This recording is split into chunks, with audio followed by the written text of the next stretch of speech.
live here on the Calcio Connection, connecting with you Italian football fans from all over the world. And we actually have a player with us this time around. No more talking to these schlub media members and these fans, these supporters. We have the privilege, Jerry and I, of being joined by Kelly Chiavaro, goalkeeper from Napoli Femminile. So happy to have a player on. And I know for you, Kelly, playing in Naples, playing with Napoli, this is a lifelong dream for you to play in Italy. How did that feel, and when did it happen that dream became a reality for you? Yeah, well, first of all, thank you for having me. I really appreciate it. So happy to get to talk to you guys. I mean, the whole experience has been surreal. Just to, get the opportunity to be here. I don't think even Napoli and the coaches understand how grateful I am. I've never, I never thought this would actually, come true. And for it to happen like this is awesome. I think it all really, came to pieces and everything worked out well this summer. For me, I've been trying my whole life I wanted to play professional soccer and to play in Europe, especially like having an Italian background. I always knew that I wanted to be in Italy.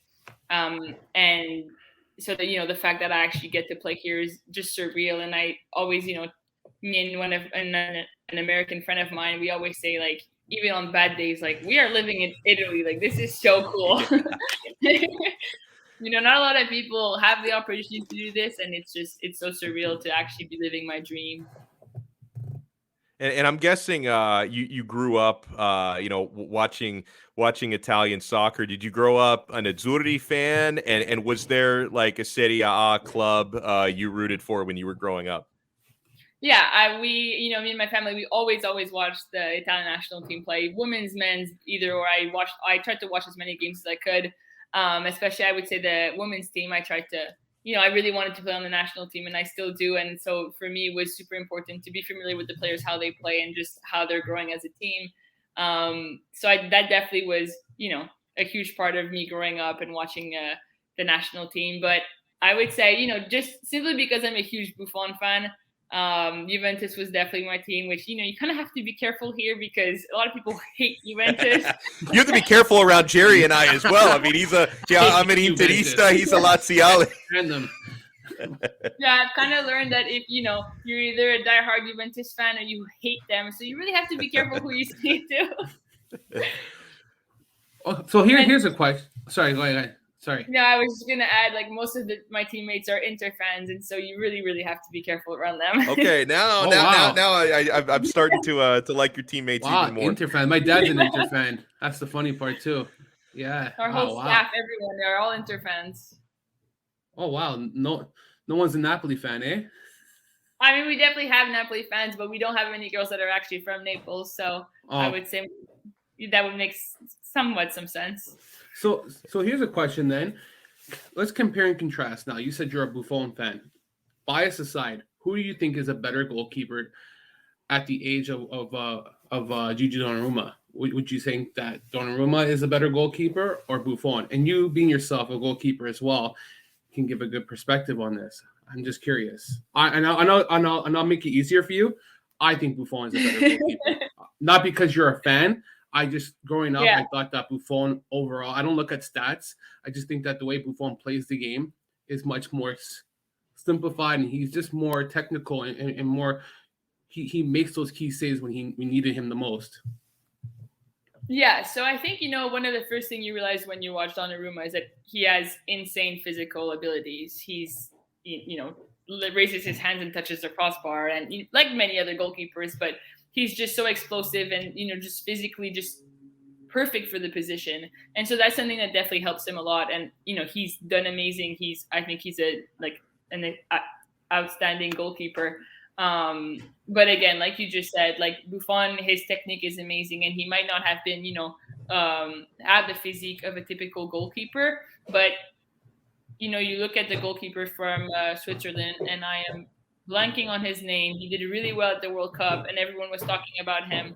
How he, didn't have the physical abilities, I would say, like that most goalkeepers have. Like, he wasn't that tall, he wasn't that explosive, but he did so well, and his technique was so good that he was able to, outperform these other goalkeepers. And I think that's kind of what happened with Buffon, where he's just so technically sound that, for me at least, he's still the best. So beyond it, and Buffon, I mean, he could still play even at his age. I mean, beyond Buffon, like anyone else, men or women, who stand out to you that say, "Wow, this is one of the most incredible keepers in the world." So I just remembered the name of the Switzerland goalkeeper. It's Samed. I think Yes. he's Right. an outstanding goalkeeper. Yeah. Yes. So I think he's a really outstanding goalkeeper. I think, he surprised everyone at the World Cup, and I kind of relate to him because I'm not the tallest. I'm, barely 5'7", and I'm not super tall and slim and all of that. So I always, struggled with that because in the United States, they always look for tall goalkeepers, and to have someone like him who maybe didn't fit those criteria but still like performed so well and surprised everyone, I really like him. But you look at all the goalkeepers on the top teams, Courtois and even Lloris in France. They're all amazing goalkeepers. And coming up as a goalkeeper, like it's such an art form, and it's such a specialized position, obviously, compared to everything in the outfield. So, like, how young were you? Like, did you start as a keeper, or were you playing soccer and you kind of figure out maybe this is the best spot for me? Like, at what point did you start to specialize in that? I was much younger, so when I actually decided I wanted to be a goalkeeper, I was 10 years old. It was at a point where as a kid, you always rotate every half who the goalkeeper is. And I ended up going in goal and stopping a penalty kick. And I just remember nice. that feeling after. I was like, this is so cool, and it was all luck. Like I remember so well, I closed my eyes, picked a side, and I didn't even dive. I just put my hands to one side and stopped it. And, my dad was a coach then, was my coach, and he was so happy. And that was the summer. It was the end of the summer at a tournament, and that's when I decided that I wanted to be a goalkeeper. And so that winter season, I was in goal the whole time, and it was my first time. And that's when I started doing, goalkeeper lessons and with my club team. And that's when I really decided that I wanted to be a goalkeeper. But I'm also a goalkeeper who, one of my strong aspects is my footwork.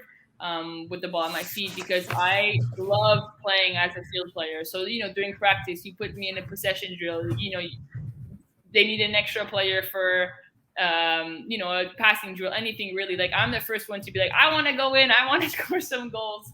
And so I really like playing with my feet as well. So I'm sure, sometimes I wonder, like, what kind of player would I be if I stayed as a field player? But I absolutely love being a goalkeeper. It's so different. Now, something I've been dying to ask a pro keeper about this, because you got me thinking when you talked about as a child stopping a penalty. I am so fascinated by the process of a professional keeper facing a penalty shot. Like, what goes through your mind? Like, how much of it, when you're going up against a PK, how much of it is just, okay, I need to guess and make a decisive guess and hopefully get a little bit lucky here? Or how much are you reading the eyes of the shooter? And like, and it all comes down to a split second, but how much of that is you making the split second judgment, or do you decide beforehand what way you're going to go? Yeah, there are definitely different ways to go about, saving a penalty kick, or at least trying to save a penalty kick. I think the way that I approach penalty kicks now are much different than what they were in college. In college, I looked a lot at, let's say, the arm movement, or, how she places herself. But I also picked a side and went with my instinct. But now, that I have an amazing goalkeeper coach, we look a lot prior to games at which players take what kicks and how they kick and all of that stuff. And so now it's, there's a lot more thinking going into saving a penalty kick. And so, like, if the girl is looking right at you the whole time, she's likely waiting to see what side you, like, if you take a little step one way and she'll go the other way. Whereas if someone's not looking at the goalkeeper and is, really just focused on one side, then, more likely or not, you're going to have to just pick a side and go really hard for it. But again, like, it varies with the players. It varies between men and women. It's entirely different. You put a man in front of me, they're probably just going to kick it as hard as they can or something. And then it's just different. I need to apologize on behalf of me and Alex, because congratulations on making your first start. Yes. This past weekend so in Coppa Italia. I think this is a massive, like, achievement. I don't care anyone.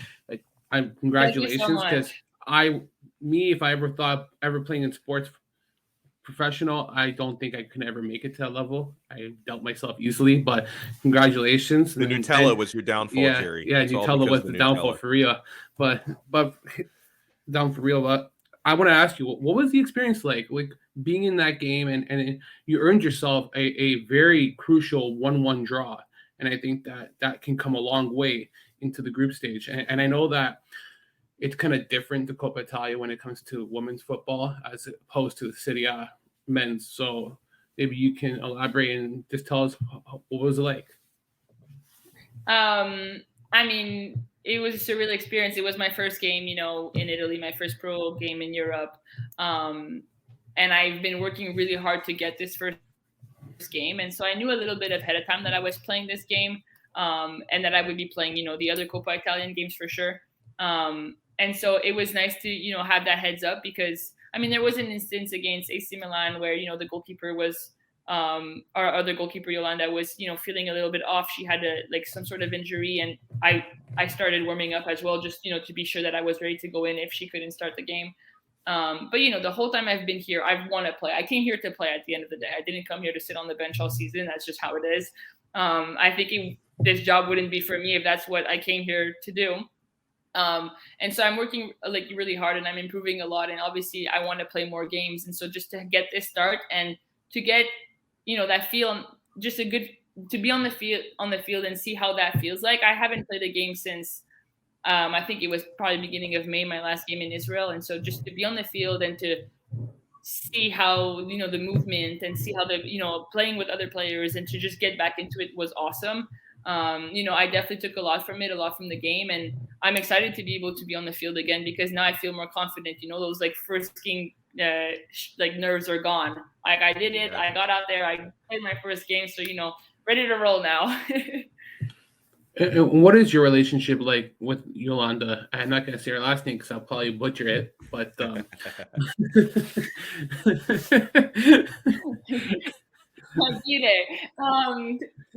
I have a great relationship with I call her Yoli. It's been awesome. I'm always someone who, in the past have been close to other goalkeepers I've worked with because at the end of the day, we spend so much time together. I spent more time with Yoli than I spend with, most of my teammates because we are always together and we're always training together. But obviously there's competition between us. I think that's important to have. And I think that's what makes both of us better because she knows, I'm right on her and I'm right on her tail and she can't afford herself to be complacent and, to have bad practices and to just not be present because I'm right there. And obviously she wants to play. We both want to play. And so there's a healthy competition there. And it's nice because at the end of the day, we're also very good friends off the field and we really got to know each other and be there for each other. And so we're really able to, once we get off of the field and we're in the locker room and we're together in the houses and things like that, we really are able to build our friendship as well. And so I think that's really important just as human beings to be able, to learn about people and to get to know them and to see what their life is and, what they're about. And so it's really cool. And I'm really happy that I get this opportunity and that Yoli is similar to me in that sense, because if I were in a situation where the other goalkeeper, we didn't have a good relationship, I think it would be very toxic and very hard because then the quality of the training just isn't good. I need Yoli to give me good distribution for me to work hard. I need her, to do well when I'm in the goal and when we do a rotation, because or else I can't work well. It's the same for her. She needs me to do well and to give her good balls and good distribution or else she can improve. So that's really important. I want to say hello to some great folks who are in the live chat. Mass, Cliff, Mario Galliano, who's the #1 Napoli fan. I think this question from Cliff is an interesting one. I'm really curious about this. I know you're living your dream playing in Italy. Cliff asks, how is the lifestyle in Napoli? Is it one that's conducive with the life of a footballer? How do you balance everything? I mean, what is it like? I mean, you're living in, and obviously your ancestry is from that country, so it's a huge dream, and you've got dual citizenship, but it's still it's a bit of a certain different culture, different to live there. So what's that been like for you so far? Absolutely, it's been. I mean, for me, it wasn't that hard to adjust. I think I'm someone who's very, open. I've traveled a lot. I love learning about other cultures. At some point I wanted to travel to every single country in the world. I don't think that's realistic considering, certain situations in certain countries. And also just how many But countries I there think are, it's it'd be tough. Yeah. fascinating to yeah, I mean that too, but I have a whole life, so I can get there somehow. No, but I've always been someone who's been super passionate about learning about people, learning about different cultures, religions, and all of these things. And it doesn't change, playing soccer. Like that gives me the opportunity to see different cultures. Now, where it was a little bit easier for me is because my grandmother, she only speaks Italian. She's when you go to her house, you're basically in Italy. So for me, like coming here I had a little bit of like, it was similar. I had a little bit of familiarity with the situation, so it was awesome. It definitely helped me, but being so excited to come here made it so easy to adjust because, like I said, this was a dream come true. So when I got off the plane, I was like, this is it. Like I'm in Italy. I've waited my whole life to be here. Like this is just going to be amazing. But living in Napoli, we're right outside of Napoli. We're in Nola. I just worked out this way this year. I think last year the girls were living on the beach pretty much. And, some of the players thought it wasn't maybe the most professional environment and it would be better to be closer to the field and things like that. So now we're in another city. We're in Nola. But it's been really nice, because we're super close to Napoli, so we can go whenever we want. It's a really quick drive. And so we got to visit, we go there for dinner and things like that. But it's been easy to balance everything because everyone's super mature and everyone wants to be here to play soccer. So it's not difficult at all to just be able to balance everything. And we definitely take advantage of our days off to, visit and do different things. And you are such a professional. I feel bad even like giving you the temptation because I know you're in training all the time. But how hard is it to eat right? Okay, because in Naples, the best pizza in the world, some of the best pasta in the world. If I were a professional athlete and I went to live there, I would probably eat myself out of the league within the matter of a few months. So you have to resist so much temptation. But if you're ever able to allow yourself some cheat days, what are some of your favorites? We definitely allow ourselves our cheat days. We train so much and, we all have meal plans and, I came here and I have a nutritionist from home that I follow and we continue to talk all the time and we just check in with some things because, for instance, now I'm training more and I'm losing a lot of weight and we're trying to like maintain my weight rather than me keep losing because I can't just keep losing and losing weight. So I have the privilege to be able to go and have that pizza and she's like, have to if you need to. So I can't complain in this situation like that. I went for a pizza 2 days ago actually. We have a really good place right by our house and me and a couple girls from Argentina went and had a pizza and it was a great pizza. But when we went to Rome, we definitely, tried the carbonara, tried the cacio and pepe. We tried to, do like we went to, I went to one of my teammates' house in Ferrara, and they had pandini, I believe it's called, that like comes from there, and so we tried that, and it's really nice to be able to try, all the local foods. I have to say the pizza is amazing here, so I'm happy that I get to eat it whenever I want. And do you have a favorite type of pasta? No, I don't actually have a favorite type of pasta. I'm a very picky eater, and if there's something I'm not picky with, it's definitely pasta. Do you like curly pasta or do you like straight cut? What do you mean by that? Oh, I think he means like the shape of the pasta, like penne, pasta. Spaghetti. What do you prefer more? If you had to choose between the two.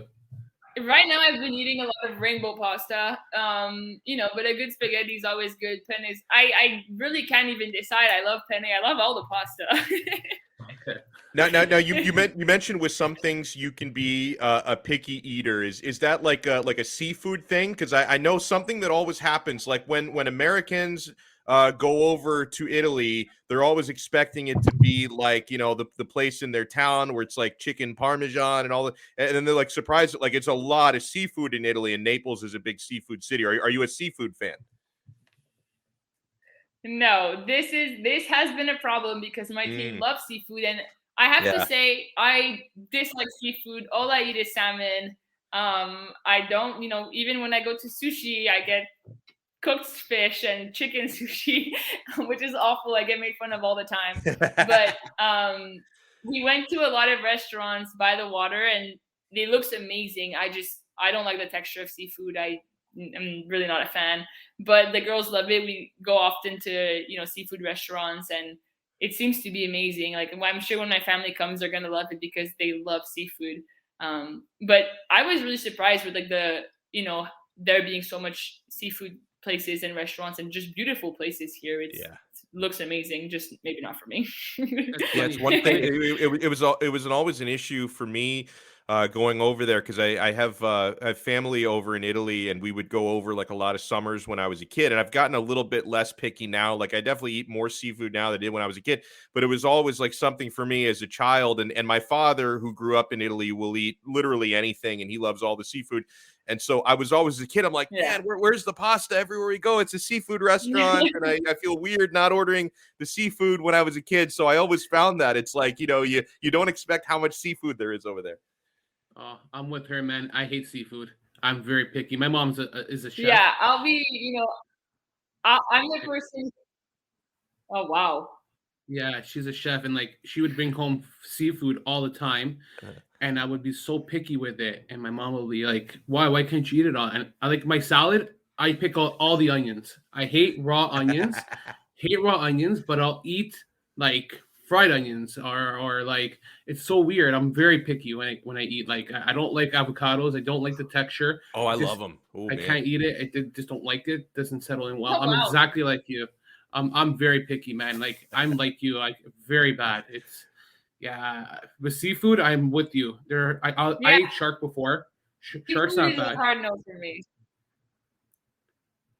But seafood is a hard no for me, but I definitely got better with time. I feel like in college we had a chef where I lived, and I used to be really picky with vegetables, and I'm much less picky with vegetables now. And I like to try different things now, but I would say seafood is the one thing I don't explore. I'm with you. I salute it. Fish is a sticky topic. Yeah, big time. Like smelt. Do you like smelts? What is that? What is like smelts? What? Smelts. I don't even know what that is. Smelts. They're like small fishes. Like you normally go fishing for them like in like November. Like sardines or something? No, but they're called schmelts. Like you guys never heard of that? No. Oh wow! How about shamaruk? Salmon. Oh, yeah. She's heard of salmon, Jerry. How about shamaruk? You like shamaruk? You don't know what shamaruk is? You're stumping me as well here, Jerry. No. We need to give you like your own food show. Shamaruk is snails. They're like snails. Okay. It's dialect. That's what it is. So. Oh, okay. I don't know your Lazio dialect.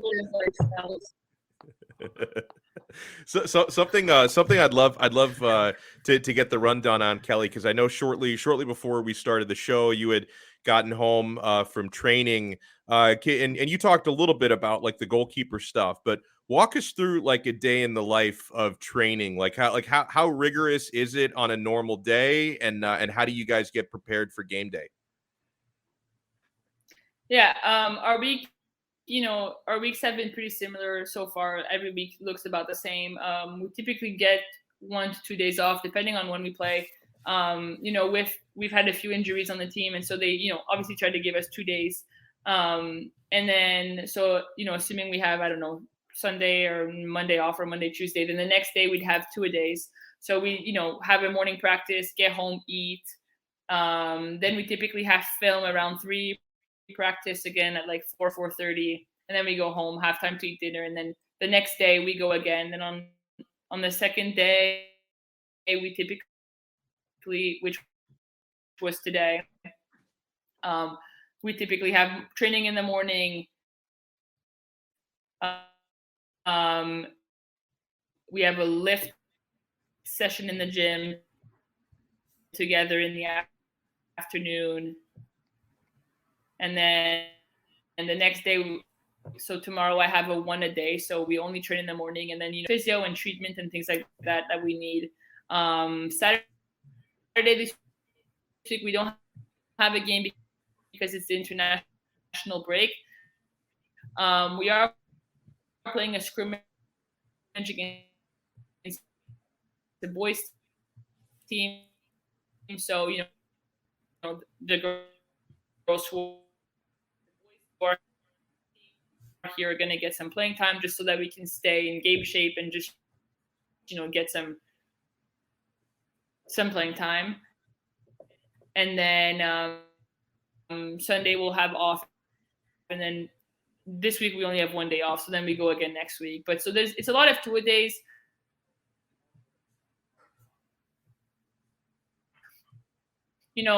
Of course, there's a training in the morning every day. But then on top of that, there's a lot of film sessions. So today,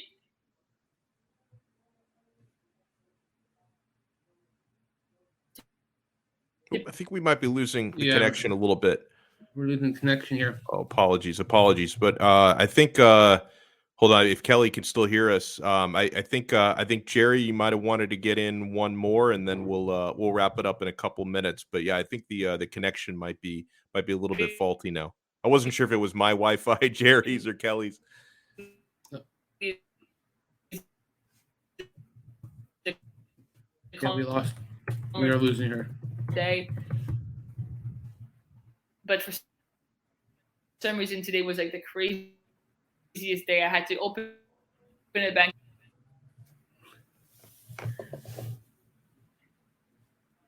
Man, she's giving us great stuff too about training. I don't know, Kelly. I apologize if you can hear me. We lost the connection a little bit. I think it might have cleared up a little bit. Are you there? Uh-oh. I think we might be on a little bit of a delay now. I'm back. Uh-oh.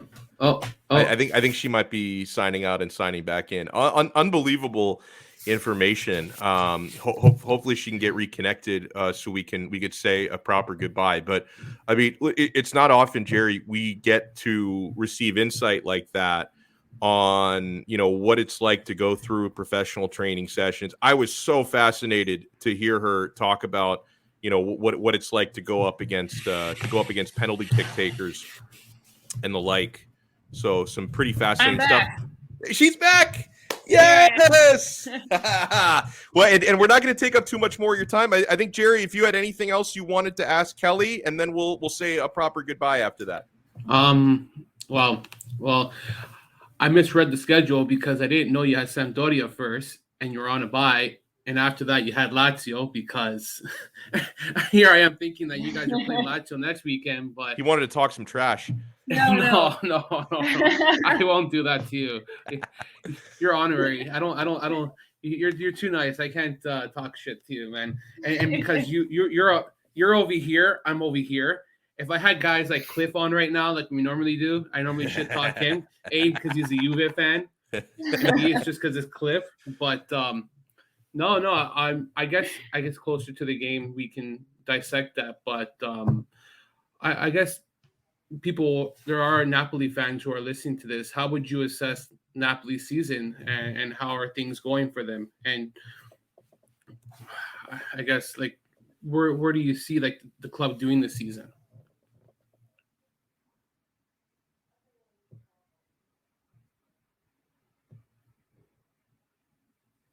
Men's or the women's? Oh, men's or women's, Jerry? Oh, sorry, women's. Oh, who cares about the men? Okay. No, because we have been talking. We're trying to get to a men's game. That would be so cool. And we haven't had the chance to, but I would be so excited because they're doing so well right now. So that would be nice. I'm here, so might as well, right? It's true. No, I'm more interested about your season, though. Yeah. This is about you, right? So the men's get enough attention. I think women's football doesn't get enough. That's not wrong at all. No, our season. Difficult question, I would say, because we're kind of in a tough patch right now. The Coppa Italia game was really important for us. We needed to. It was a game that we really wanted to do well to, score a lot of goals and just a game that we could have used to really build our confidence for, the Sampdoria games and Lazio games, because those are games that we cannot afford to lose. These are games that we absolutely have to win, because all of these teams are like right below us or right above us. And so ultimately the team that wins passes the other team,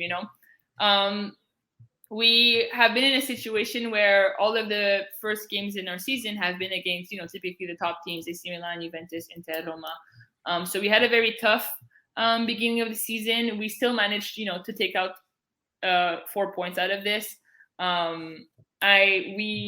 This is the first time that we really are starting to get some of our players back, because we've had some, injuries that have been dragging on for a while. We just got one of, our top players just got her visa, Soledad from Argentina. And so that's a huge piece for us.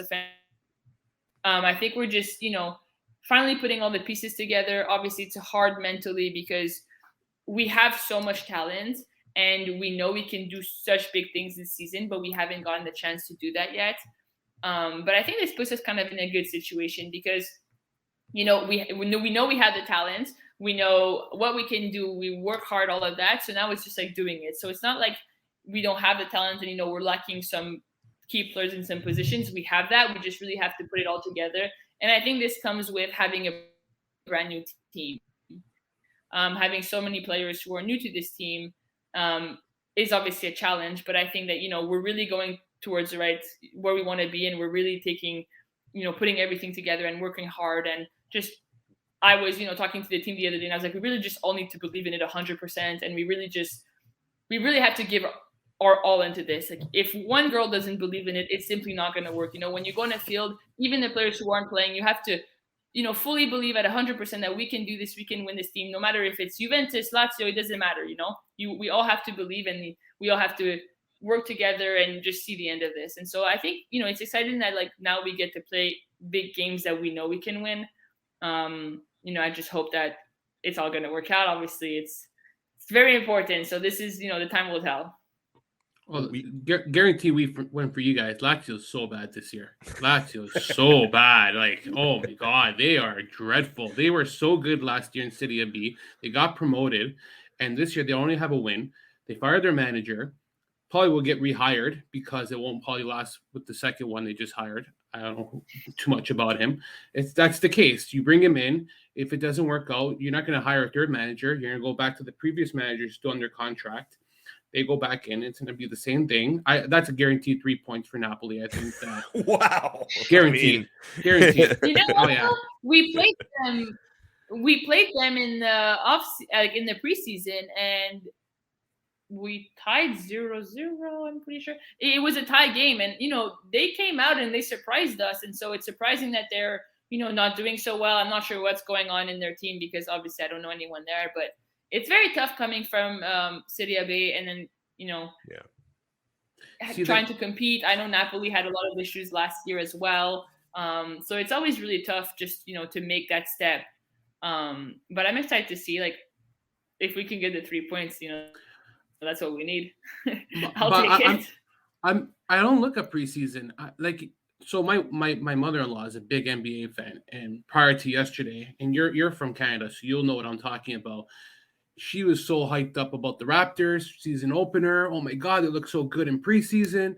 And I said to her prior to this game last week, when you go play regular season / Serie A season, you're playing with top elite players. You're playing with the best 11 starting. You're not playing with, no disrespect to anybody, your average player mixed with some of your best players. Mm-hmm. You're playing the best now. So with Lazio, I think that it's a big shock because they are out of their class in Serie A right now. And I don't know what the investment's like for their team, what they've been able to purchase. I don't put enough time as I like to, but the only person who has really stood out to me on Lazio is this girl Anderson. I think she's really young, 18 or 19 or something like that. She's a forward, and she's been really, really good. Other than that, I don't know anybody else on the team. And I'll also say, you can elaborate if you want. I just think the coverage on women's football is disgustingly poor. It's disgustingly poor, and that people so many Napoli fans would love to watch your games. And to get a stream, to get a live feed is a miracle if you're even to get something. Me as a Lazio fan, as I said, I was able to watch Inter versus Lazio earlier in the season because it was on the Inter channel. And if you have like the zone Italy, they have the Milan channel and the Inter channel, and you are 100% going to be able to watch women's football. Other than that, it's impossible.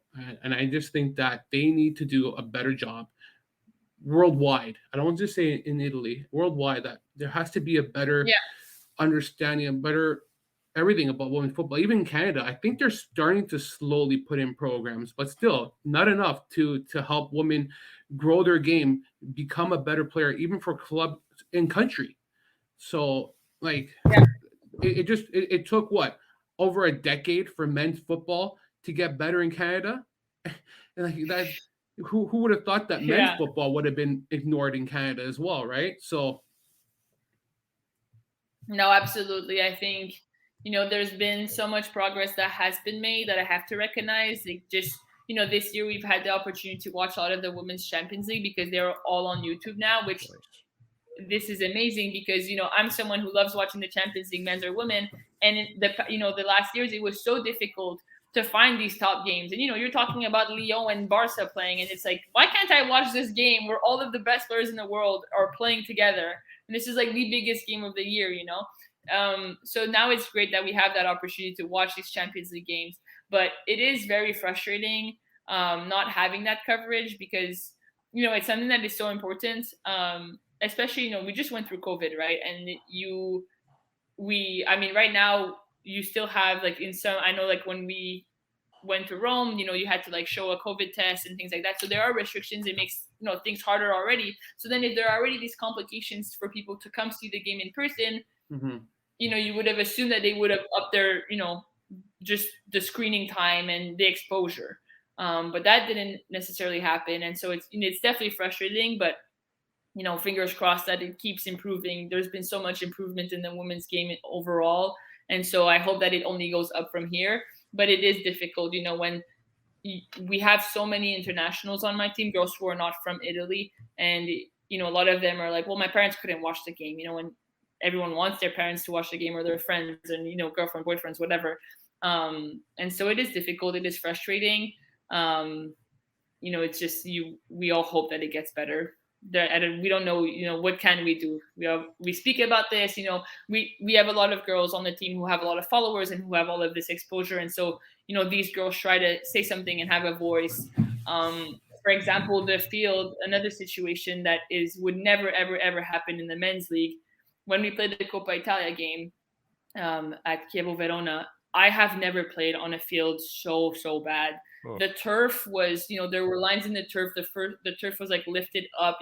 It was a nightmare for anyone who's ever had a knee injury. Talking for myself, I was horrified in the box because I was like, if my cleat gets caught in this turf, like there's no more ACL. And, a lot of girls took videos and pictures and made tweets after and were like, this is unacceptable. How are we a women's team playing in Serie A and we are playing on this field? It was basically like playing on carpet. It was so hard. It was just awful conditions. And we were saying in the locker room, this would never be tolerated for a men's team. Never, ever, ever. And so why is it acceptable for us on this field? Well, it's funny you say that because Maurizio Sarri on Lazio has been talking about how bad the pitch is at the Stadio Olimpico as well. He's actually discussed about frequently that the pitch is not maintained right. I guess it's because having to play multiple games on it and they're not maintaining it, but that has been an issue at the Stadio Olimpico. I know that, but I'll end it with this for you.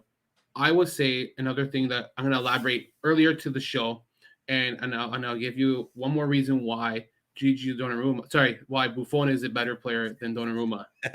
just to hype it up for you. He was loyal to Juventus, and he stayed loyal throughout his whole career, and I don't think money became a factor in becoming distance. Now, I know Juventus is rich or whatever, but they went through hurdles in the early 2000s where they weren't as elite as they are in the last 10 years. You know what I mean? They went through their scandal and all that political crap.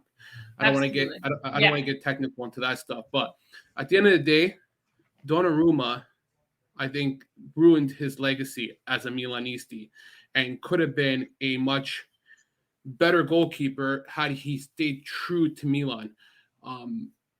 Buffon never got really. He stayed true to Juventus, and that was it. Juventus was his blood, and when he left Juventus, he left for club reasons, not for personal reasons. And the first time he left, he went to PSG. Was a starter, so it wasn't like it was a mistake. He left, went to the Champions League, whatever, came back, and basically this time played as a backup. Now he's in Parma, and I like that decision because he's going back to his roots, where it started. So I think that for that reason, I appreciate players who do not always choose the money and go with the loyalty of their club, and for that reason, I'll always say that Buffon will always be better for that reason. Jerry throwing out the I really wish that. Sorry, go ahead. Oh, sorry. No. Don't be. Go ahead. I really wish my roommate was here right now. She just flew to Sweden today for the weekend, but she is, a diehard Milan fan, and she has this nickname for Donna like that. And I'm like, so I really wish she could be here to give you her thoughts on that, because I hear it all the time. As soon as we see him on TV, or as soon as someone brings him up, she always has a comment about him. No, I'll never bash the guy. He wasn't loyal. You know what? I'll never bash the guy, threats or anything like that. You know what? He made a personal decision. It's tough. You're in the media. I just think that the best way would have been like last year. I'm gone. Either give me $7 million or whatever you want.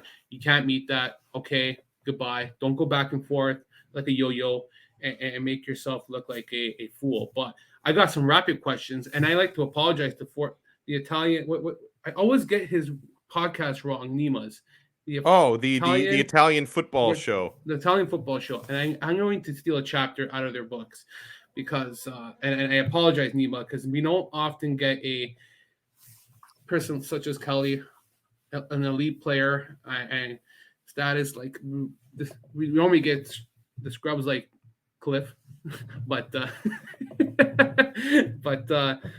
how do you feel about pineapple on your pizza? Yes or no? No, I don't like pineapple. I'm picky, remember? Okay. Listen, we agree wholeheartedly. And listen, I love pizza and I also love pineapple. I just don't think they belong together. No, I agree. I don't think that should be on the pizza. Second question. And these are just questions from Nima's pod, and I hope Nima doesn't get mad. These are great questions he always asks his people. Messi or Ronaldo? Wow. I can't believe you asked this. One of the trainers in the gym just asked me this today. He came up to me, he's like, Messi or Ronaldo? Growing up, I was a huge Ronaldo fan. I feel like that's a classic, little girl idol thing. But I don't think you can compare them. I think that Messi is insanely technical, whereas Ronaldo has these physical abilities that are like no other. And so to compare them would be not to give them like justice to what they're actually good at. They're such different players. One is more technical, one's more physical. And I think, they're both so amazing that people who compare them, like, don't actually give them credit for what they're actually amazing for. So I cannot take part in this debate. I think they're both amazing, and I think people who choose one or the other don't actually know, what soccer is. I'll alter the question then. Fine, I'll alter the question. Messi or Maradona? Messi or Maradona? Wow, I'm gonna go with Messi. Okay. I'm gonna get shot for this. I go with Messi too. I'll back you up. I was gonna say, be careful saying that in Naples. You might want to lower your voice when you give that answer. This is dangerous. This is really dangerous for me. Well, I tweeted out yesterday that Ronaldo is such clutch, and like hate him or love him, he always scores big goals, and people are like, "Oh my God, you're defending Ronaldo." And I go, I'll always be a Messi guy. 'Cause like you said, you grew up being a Ronaldo fan and the fangirl and all that. I grew up being a Messi person, and that was why I started to watch football, because the way he played. But I think a lot of people forget they play two different positions. So it's always hard to compare and contrast two players that are too widely different. But at the end of the day, a lot of people forget that they're generational players. Like I know everyone talks about Exactly. Kylian Mbappe. We talk about Mbappe and Holland, but at the end of the day, they haven't done it for 20 years. They haven't done it for 15 years. They've done it for a couple of seasons. And I know that they're generational talent. That is true, but they're not generational players yet for me. That they have done it on a consistent basis. They need to do it and get to that level of what Ronaldo and Messi have done. So I do agree with you that a lot of people forget that we may not ever be able to compare the two like this again in such a long time. Exactly. So, and you have any questions? Any more rapid questions, Alex? Because do you like Nutella? That's a great one. I used to love Nutella until I found out that it's actually horrible for the environment, so I do not eat Nutella anymore. What? Whoa! I actually gave up Nutella. It's been over a month now. Why? For a month. He's a recovering addict, this guy. Why? What? Can you elaborate on this? Because I will go against Nutella from now on if this is a really good reason. So it's about something about like the palm trees. They use like palm oil and things like that, and just destroying all the palm trees. And so it's an ingredient that just shouldn't be used. So no Nutella. Oh man. Oh, that's a simple answer. Fair enough. We'll wrap it up on that note. I cannot thank you enough, Kelly, for taking some time. Jerry's dreams are crushed now with this Nutella stuff. Kelly, we can't thank you enough for taking some time. It has been our honor and privilege here to talk to Kelly Chiavato. Enjoy the rest of your evening. We won't be strangers. Don't be a stranger. We'd love to get you on again sometime. Thank you so much, and best of luck in your fixtures coming up. Thank you so much. I'm so happy we got to do this. We should definitely keep in touch. I love it. It's been if you're free, you should come on again for Lazio versus Napoli. I would love that. Let Jerry talk a little trash. I would love to have you if you're free. I know that you're very busy with your training and everything, but there's a slot available for Lazio. No, let's do it. Let's do it. Let's make it work. That would be fantastic because I will do my research for that. We'll make it happen.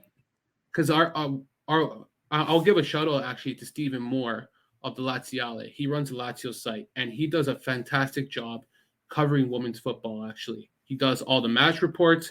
Well, credit to Apollo Hayes, who does all the writing on the news, but he does a great job. Like they do match reports about the women's football. They keep up with the news of the managers, the match press conferences, everything. So they do a really good job and they give really good coverage in regards to that aspect. And it's really nice because the Lazio main Twitter account and the club in general does such a poor job of doing English sites.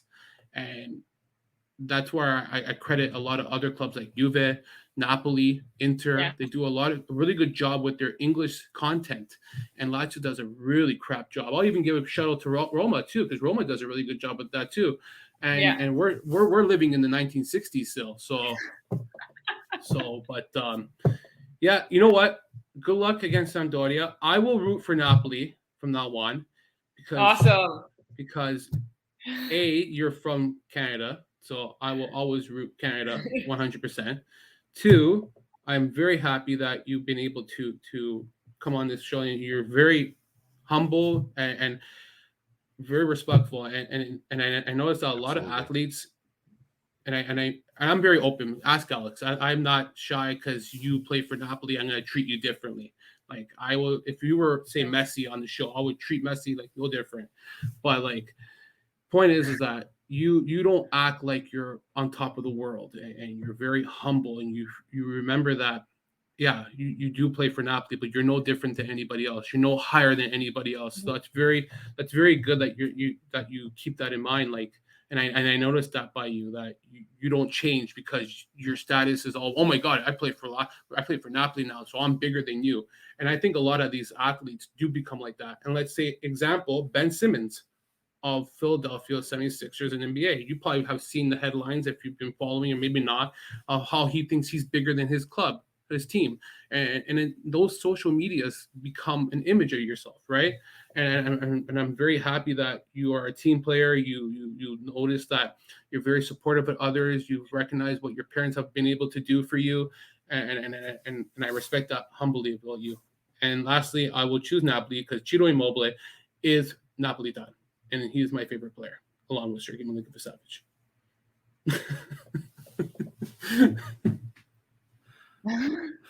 Sorry, I was still muted. No, but seriously, Nicky, I really appreciate it. Thank you guys so much for tuning in. We'll talk to you next time on another episode of the Calcio Connection podcast. Ciao.